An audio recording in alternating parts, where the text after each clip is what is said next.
She hosted every family gathering for 14 years. A loving family, a full table, a house that always had room for everyone.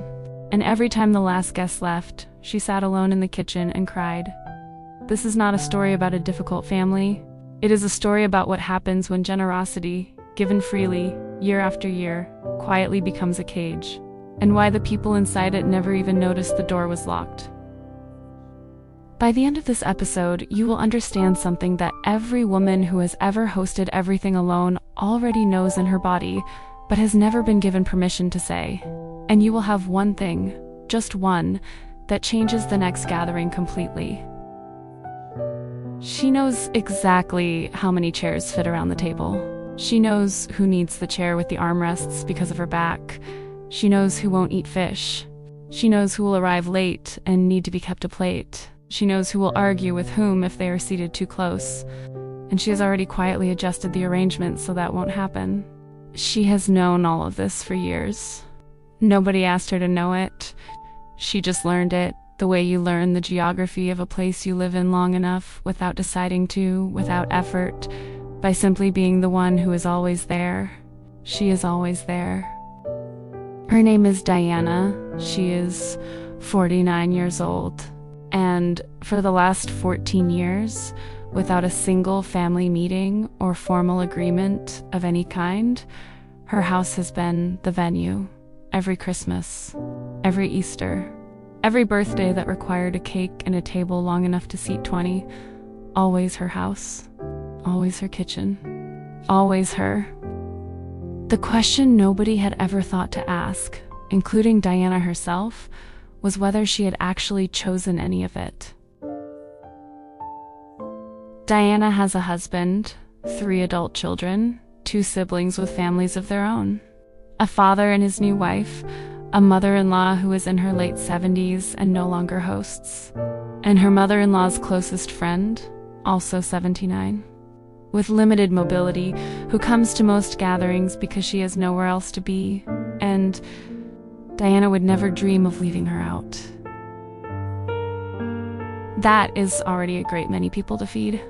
Then add her husband's younger brother and his girlfriend.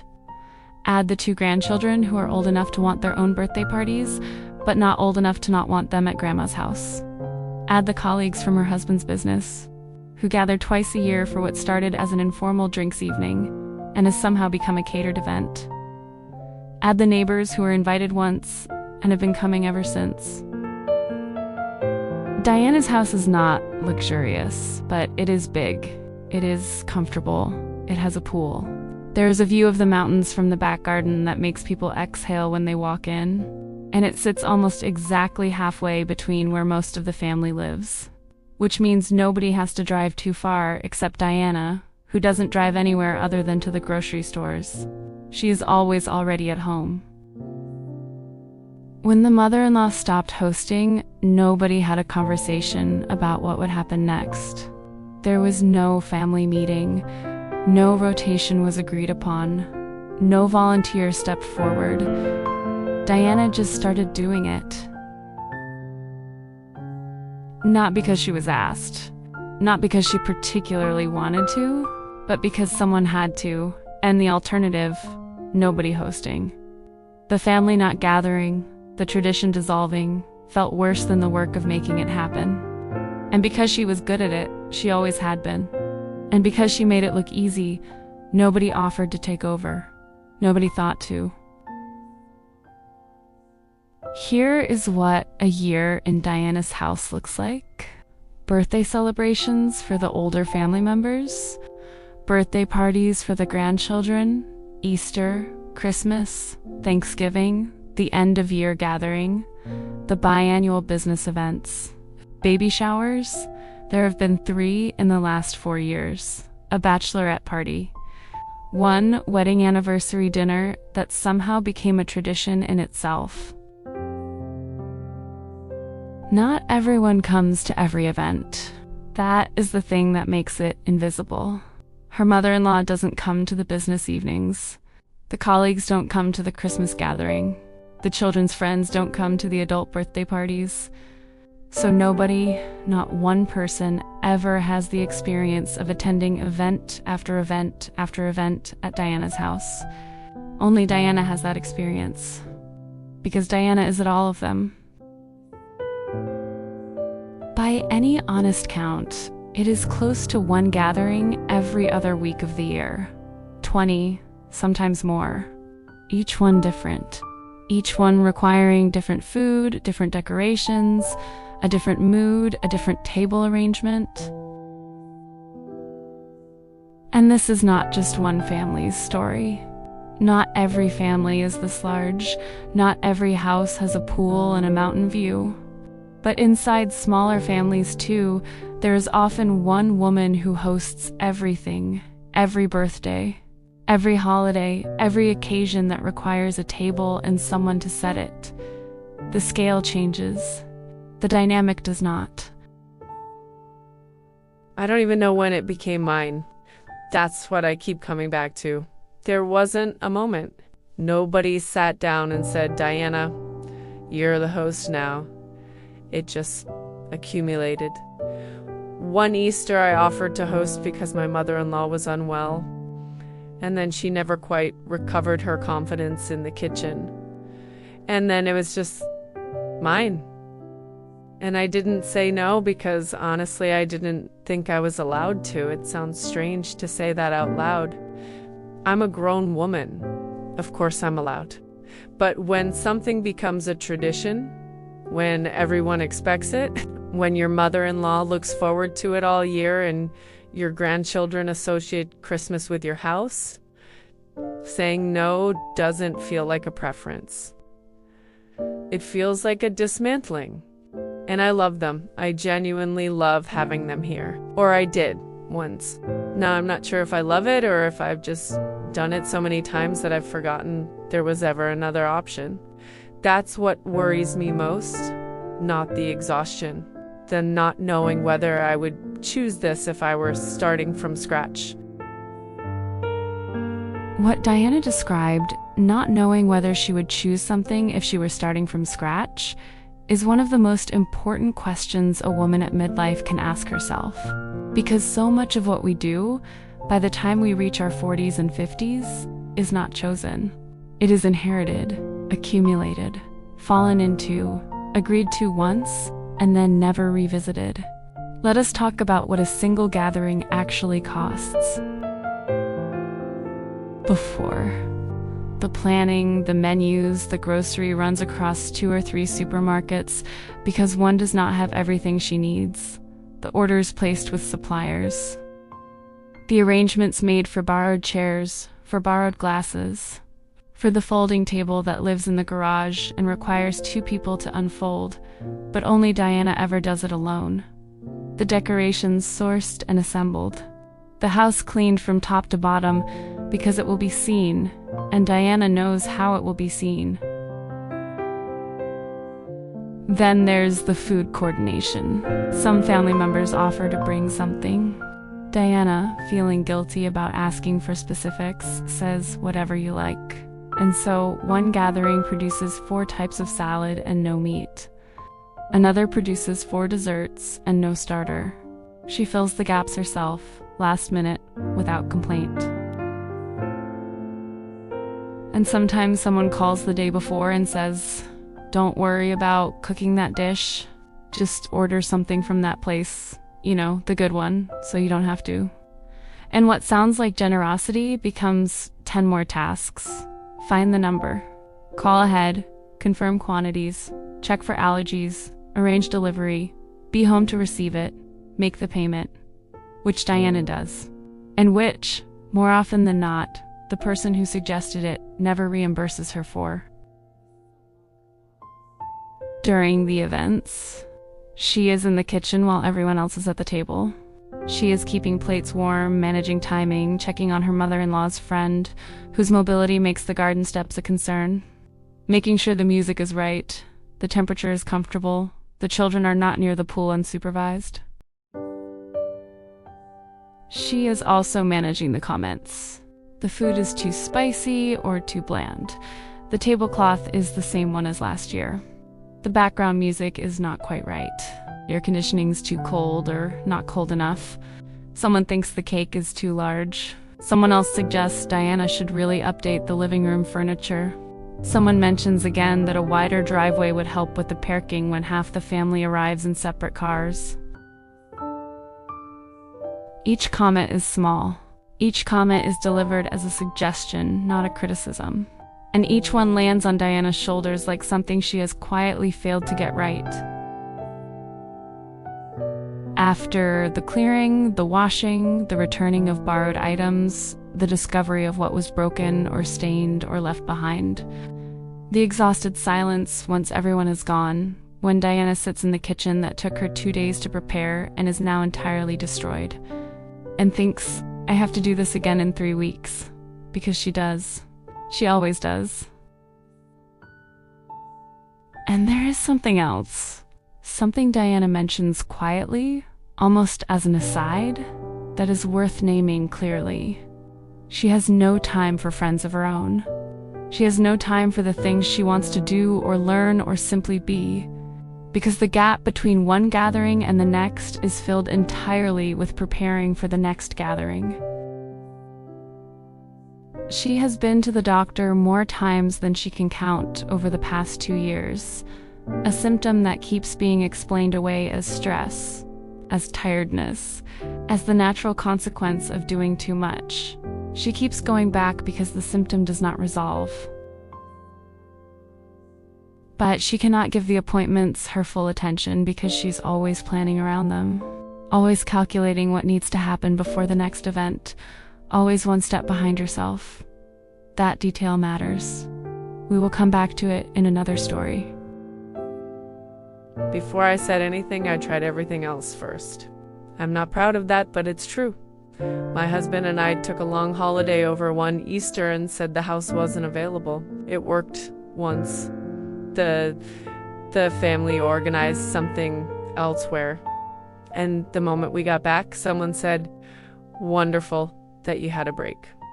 So we can go back to yours for Christmas, yes?" And that was that.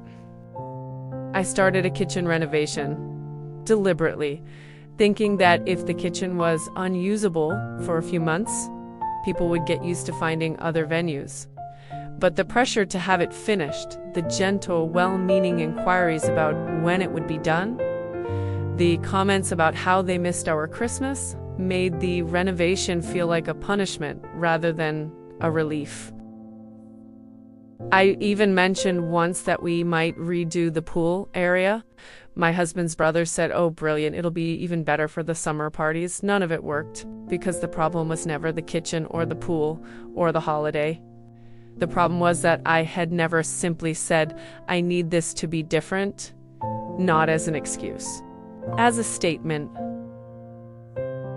And I didn't know how to say that because my fear wasn't really about the work. My fear was about what it would mean if I stopped. My mother-in-law is 78. Her friend who comes to most gatherings is 79 and has trouble getting around. If I'm the one who changes this, am I the one who takes something away from them? From the grandchildren who associate Christmas with this house and this kitchen and the smell of what I cook? What I didn't know how to say to anyone was, "I love you all and I want us to be together and I need this to look different." All three of those things at once. I didn't know if that was allowed. The fear of being the one who breaks something, that fear keeps more women in unsustainable arrangements than almost any other. But here is what Diana eventually came to understand, not quickly and not easily. She was not protecting the tradition by doing all of it herself. She was protecting the appearance of the tradition while slowly hollowing out what made it real. Because a gathering that exhausts one person to the point of tears in the bathroom before anyone arrives is not a celebration. It is a performance. And performances eventually collapse. The gathering itself was not at risk. Diana was. And so, 2 weeks before Easter, not months in advance. Because Diana never has months of clear space. Only the gap between the last gathering and the next. She sent a message to the family group. Not a long message, not a dramatic one, just honest. She said she could not keep hosting at this pace, that it was affecting her health, her time, and her sense of herself.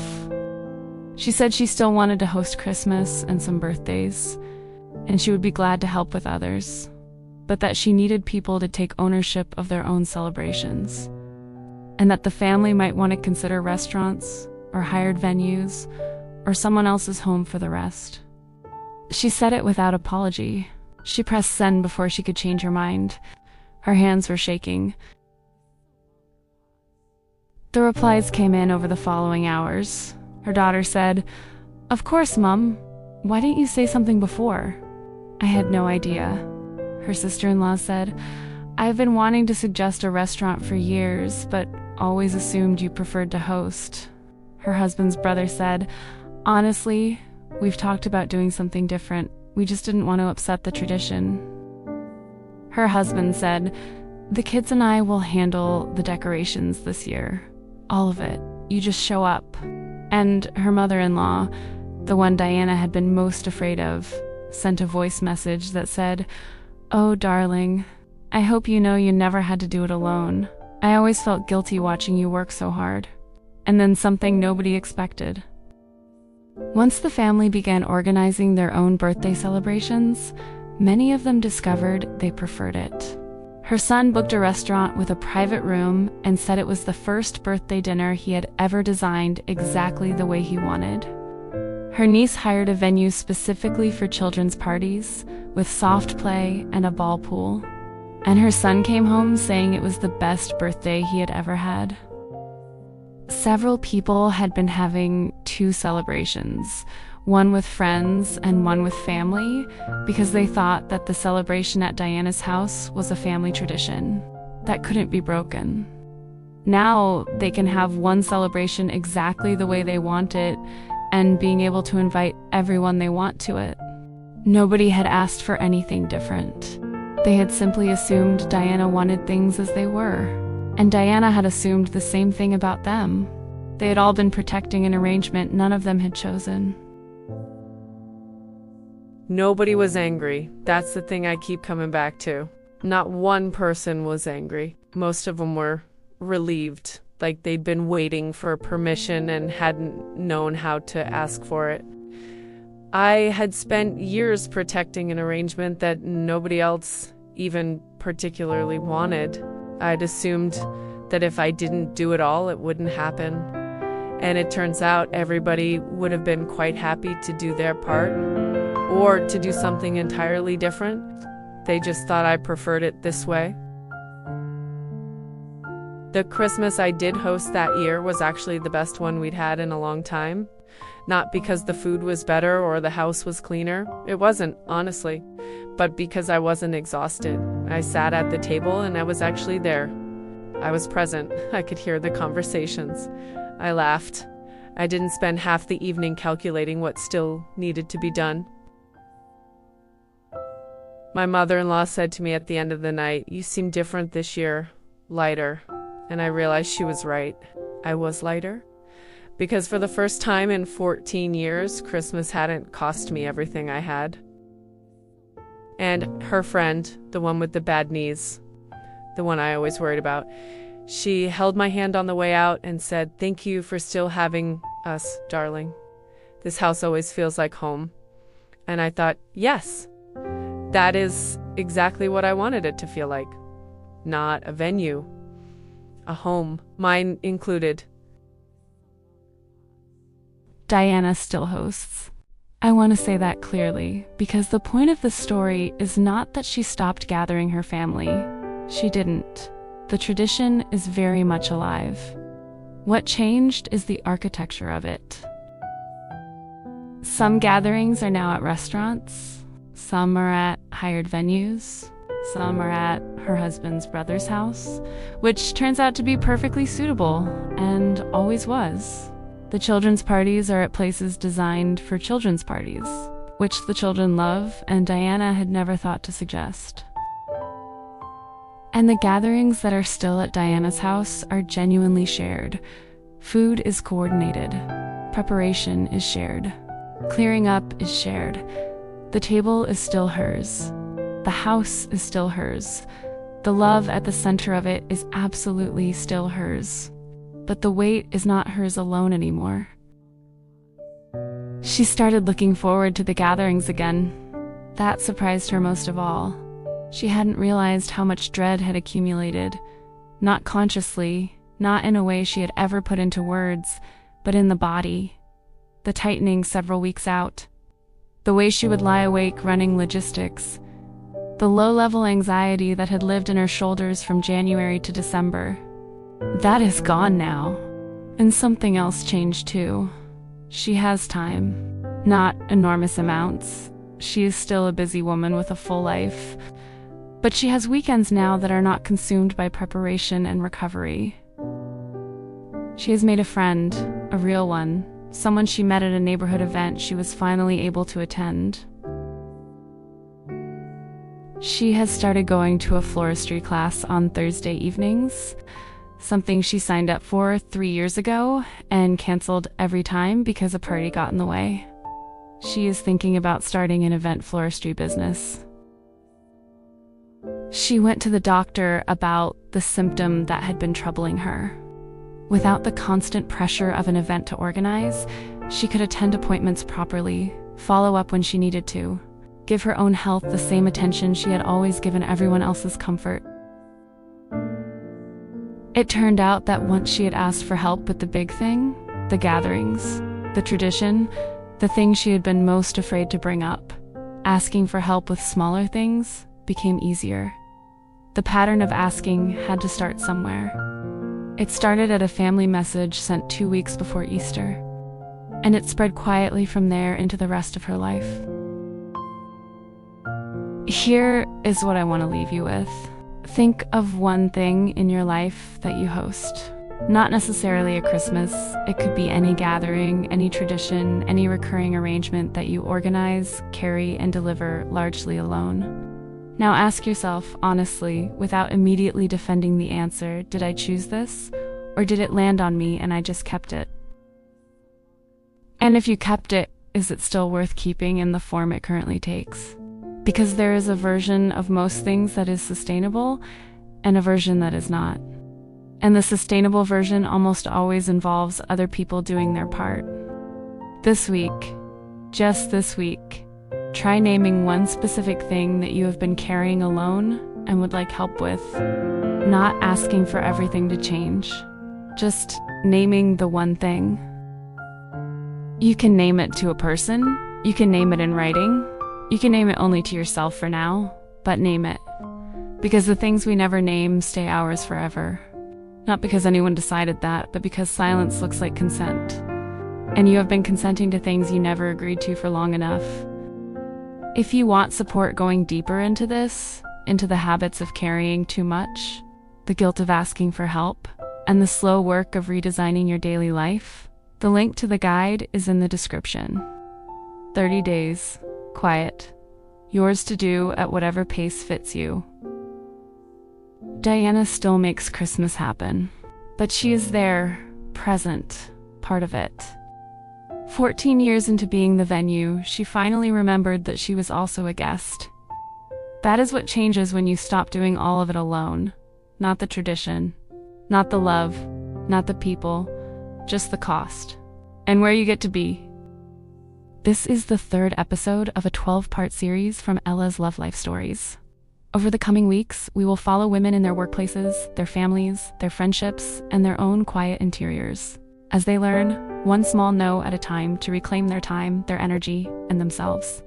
If something in this story felt true to you, there are 9 more waiting. Subscribe so you don't miss them. And if you know someone who needed to hear this today, send it to her. That is the kindest thing you can do with this video. The link to the guide, No Without Guilt, is in the description. 30 days. Gentle. Yours. We are glad you found us. Stay a while. See you in the next story.